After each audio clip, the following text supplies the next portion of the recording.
Bronx की गलियों से ओलंपिक पोडियम तक ब्रेकिंग का ये सफर वाकई कमाल का है। 2024 में पेरिस ओलंपिक्स ने इतिहास बना दिया। पहली बार ब्रेकिंग जैसा डांस स्पोर्ट इसका हिस्सा बना। पर ब्रोंक्स का एक स्ट्रीट डांस आखिर ओलंपिक्स तक पहुंचा कैसे? ये कहानी 50 साल से भी ज्यादा पुरानी है। चलिए 1970 के ब्रोंक्स में वापस चलते हैं। ये वो दौर था जब शहर आर्थिक तंगी से जूझ रहा था। इसी माहौल में वहां के नौजवानों ने एक नया कल्चर बनाया, हिप हॉप, जो उनकी आवाज बना। और इस पूरी मूवमेंट को शुरू करने वाले थे डीजे कूल हर्क, एक जमैकन इमिग्रेंट। उन्होंने 2 टर्नटेबल्स का इस्तेमाल करके गानों के सिर्फ परकशन वाले हिस्से यानी ब्रेक को लगातार बजाया। उनकी पार्टियां जैसे कि ये वाली हिप हॉप मूवमेंट का लॉन्च पैड बन गईं।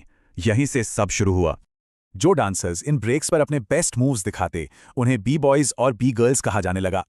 इन डांस सर्कल्स से ही एक पूरा आर्ट फॉर्म और एक कॉम्पिटिटिव कल्चर पैदा हुआ। ब्रेकिंग के कुछ बेसिक मूव्स हैं, जैसे टॉप रॉक, डाउन रॉक और फ्रीज। सब में जबरदस्त स्किल लगती है। ये सिर्फ डांस से कहीं बढ़कर है। ब्रेकिंग हिप हॉप कल्चर का एक बहुत जरूरी हिस्सा है।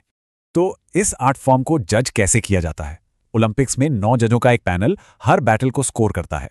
जजिंग इन 5 क्राइटेरिया पर होती है: टेक्निक, वोकैबुलरी, एग्जीक्यूशन, म्यूजिकलिटी और ओरिजिनलिटी। तो पेरिस में हुए इन जोरदार मुकाबलों के बाद पोडियम पर कौन कौन पहुंचा? पहले मेडल्स 6 अलग अलग देशों के ब्रेकर्स ने अपने नाम किए। ये वाकई एक ग्लोबल इवेंट था। पर यह इवेंट एक कंट्रोवर्सी की वजह से भी चर्चा में रहा। इससे ऑनलाइन बहस शुरू हो गई। लेकिन इस सफल डेब्यू के बाद भी ब्रेकिंग का ओलंपिक फ्यूचर अब दांव पर लगा है। आईओसी का कहना है कि मेजबान शहर अपने विजन के हिसाब से खेल चुनते हैं और LA 2028 ने इसे नहीं चुना। तो सवाल ये है, क्या ब्रेकिंग का ओलंपिक डेब्यू सिर्फ एक बार के लिए था या ये एक नई विरासत की शुरुआत है?